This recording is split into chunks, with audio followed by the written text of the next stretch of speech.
I'd never really thought about it before. It just seemed like a totally normal thing to do. I've always preferred my own company. People bore me with their small talk pish. Aye, and the biscuits at Aldi used to be 77p, but since Brexit, they've gone up to 80p. 80 pence!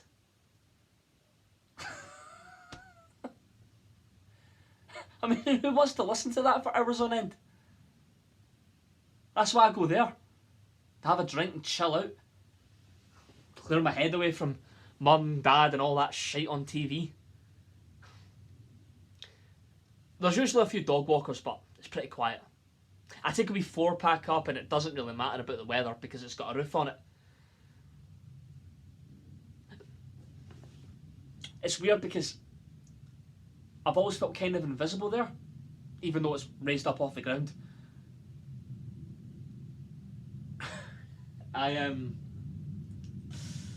Okay.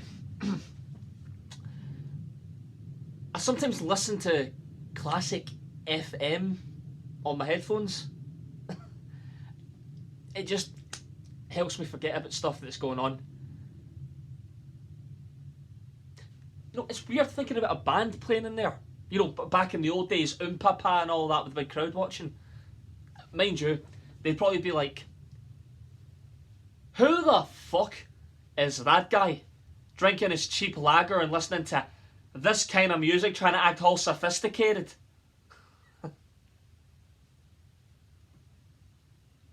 A walking contradiction. Anyway, I won't be going back there again after last night.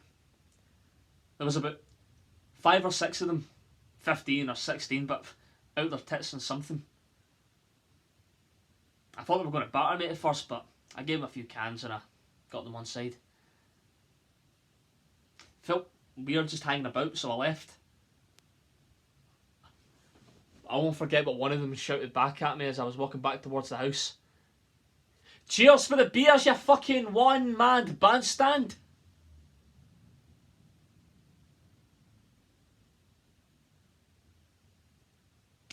And everyone just pissed themselves laughing. I don't think he meant anything by it. It just hit a nerve.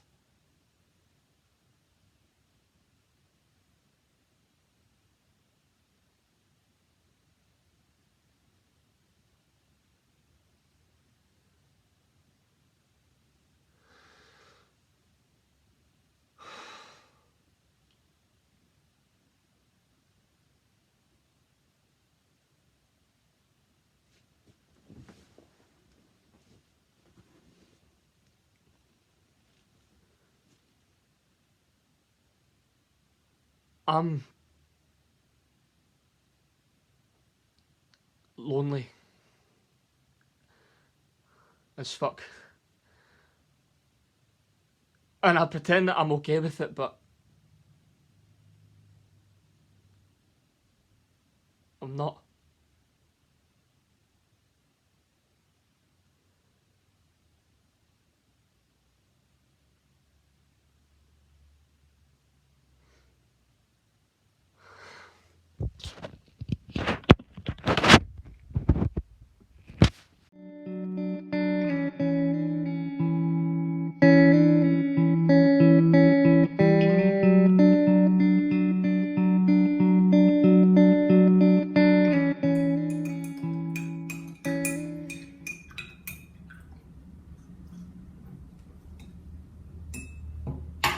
Tea bags here are rubbish.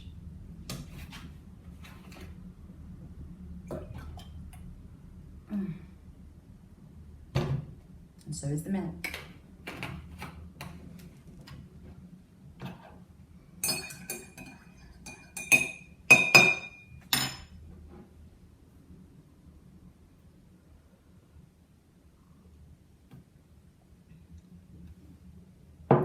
It just never tastes the same out of a communal mug. Kind of tainted by the tears of all the other temporary cleaners here before me. sums this place up, really. I mean, there's a stockroom full of things from all around the world, and I'm stuck here with the own brand dishwater rubbish. You know, it wouldn't actually surprise me if there's a secret stash of the good stuff hidden away somewhere for the real staff.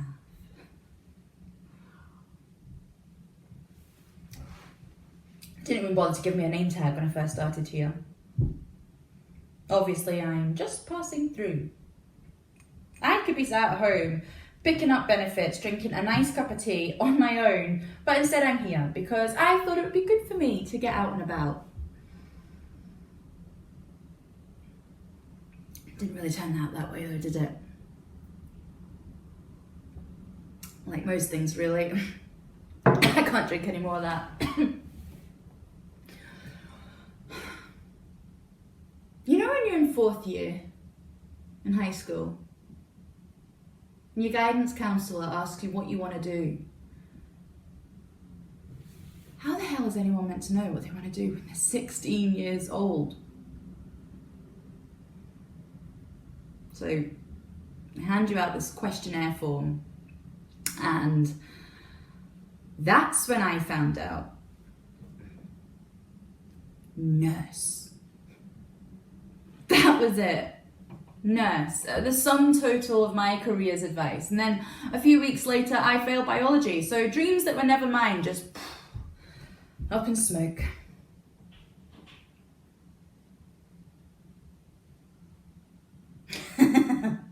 You know, someone slipped on a mangled orange in the fruit aisle the other day. Oh God. I mean, at least it wasn't a banana skin, right?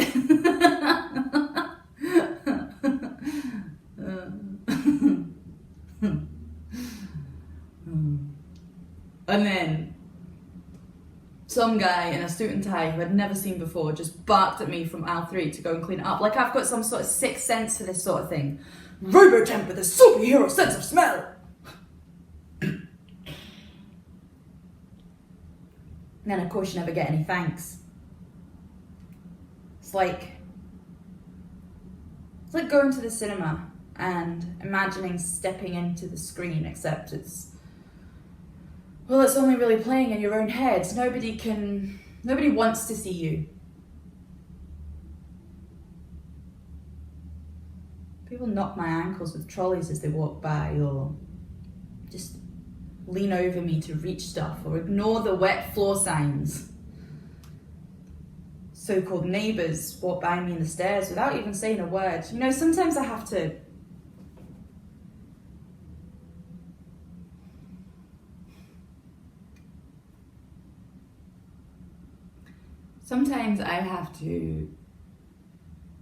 check the mirror to make sure I've still got reflection.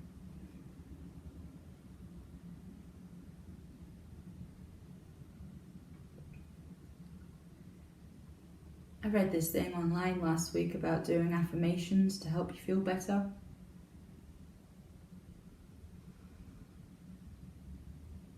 I am Miss Mop. I am the invisible woman.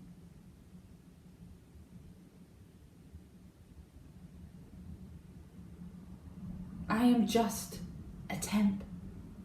And I am more than own brand tea.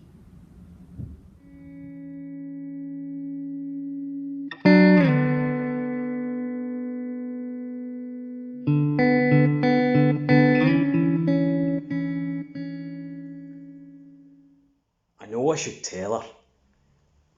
It's not like I'm going to be able to keep it to myself much longer. I'm feeding her a pack of lies, and anxiety of it's really beginning to get to me. I shut the blinds the other day and, well, it's like it all came out, bubbling up to the surface, but instead of champagne it was like a bottle of bitter sludge. Of course, she deserves better. My dad used to say that he deserved better from my mum, but never when she was in earshot. I never asked him what he meant, and I can't now. As far as I know, he's still travelling in Asia. Who has a midlife crisis at 67? They're still married, but nobody can track him down. I'm pretty sure that's the way he wants it. Imagine keeping your feelings inside for decades, too afraid of the consequences to say what you really think. That's another reason I have to tell her. I don't have anyone else to confide in. I've not gone out drinking for months, and I don't get invited in any nights out now. Starting this was meant to be liberating. Choose your own hours, do rewarding work, feel in control. She's obviously going to find out, and pretty soon. There's only another few £100 left in the credit card, and I've earned a sum total of fuck all in the past 2 months. Emma didn't want me to start out in mowing. Too risky, she said. What if this, and what if that? I don't have to worry about what ifs anymore. Anxiety's come back from the future to the now, the present moment. And the 9 hours of present moments I pretend I'm busy, well, she's telling everyone how proud she is and how well I'm doing. I should really cancel my Spotify subscription, but I need something to... It's so lonely.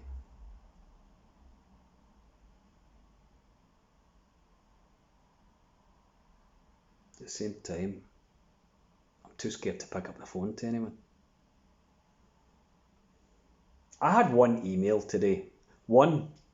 And that was from eBay, asking me if I'm still interested in a used copy of How to Win Friends and Influence People. It's too late for that now. It's a book in miracles I need.